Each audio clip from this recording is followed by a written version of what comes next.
Next, the teachers union in North Carolina encouraged its members to join labor and socialist May Day protest in Raleigh, causing over 20 public schools to make last-minute closures, leaving many parents in the lurch on childcare. Joining us to discuss is Alvin Liu. He's president of Courage is a Habit. Thanks for joining us, Alvin.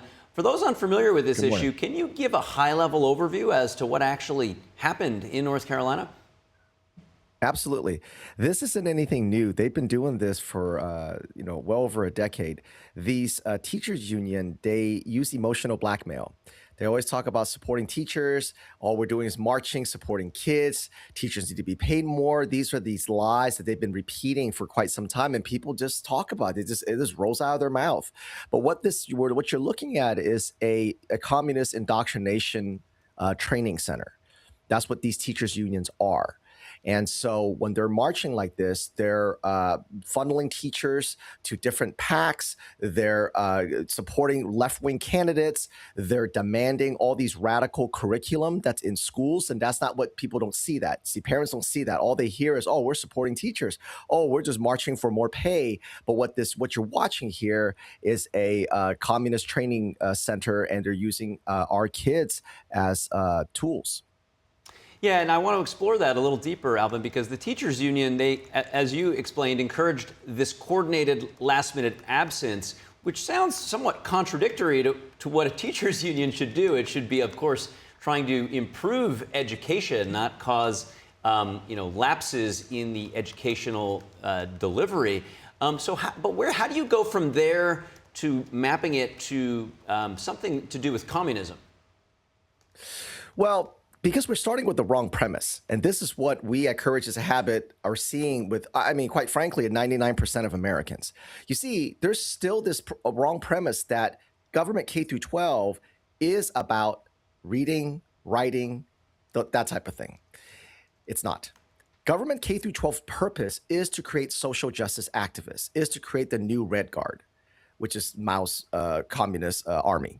And so out of young kids. And so what you're seeing here is not this, what are they doing? Why are they doing this? This seems odd. No, they are actually fulfilling their mission.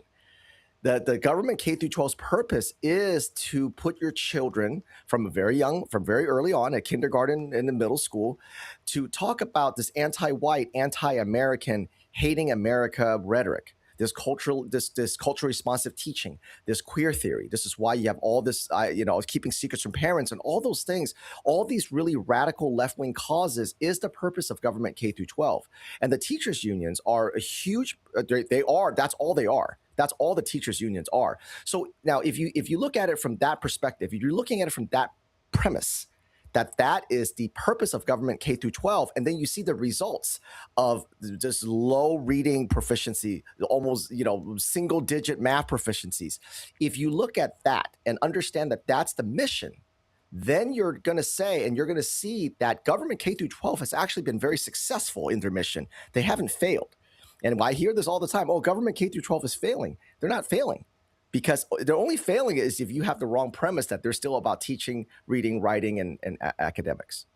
When you explain it that way as a premise, like starting with the premise and the stated goal, it flips things on its head. And I think people like myself and those who grew up in the West, when we hear people who've come out of communist China speak and say that some of these elements are familiar, you mentioned, the Red Guards, something that most Westerners are just not familiar with. Right. So I'd love it if you could give a little bit of your background and about your current organization and sort of how you got into this role and what you're working on now with this organization.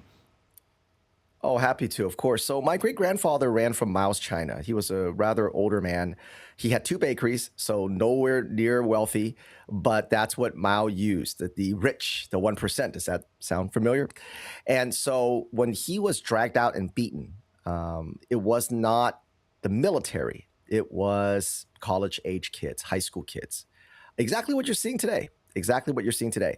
And so when he left Mao's China, to try to, find a new life for his future family. This is where I came from. And my father never let my siblings and I ever forget that he always told us that if you can't make it in America, you can't make it anywhere.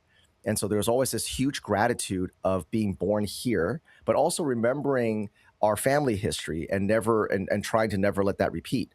And so when I started Courage is a Habit, really what I saw was all the I would say 90-95% of the issues that we're having in this country doesn't start at the ballot box. It starts in government K through 12. It doesn't even start in academia. It used to start in academia. Maybe 25 years, 30 years ago, you can say, yeah, you're being brainwashed in college, and that's true.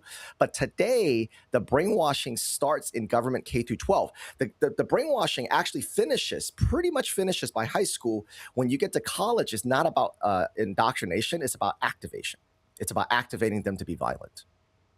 You know, I saw my daughter reading Animal Farm as part of her ninth grade curriculum at the kitchen table.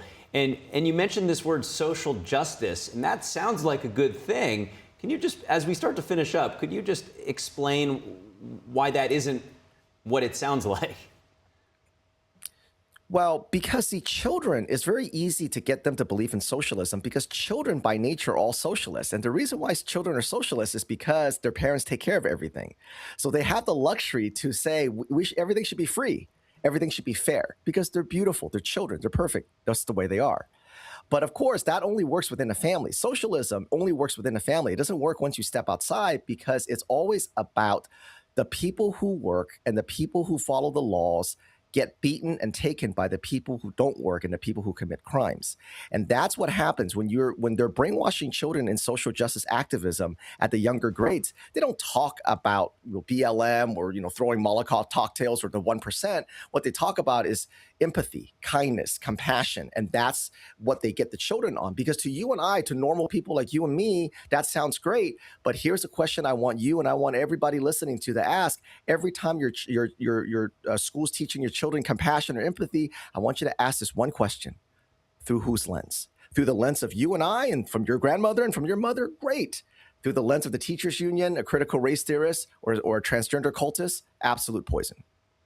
Alvin Liu, such a fascinating discussion. I'd like to continue it again sometime real soon. Thank you for joining and bringing this most recent episode in North Carolina to our attention. Thank you. I'd love to be back. Thank you so much.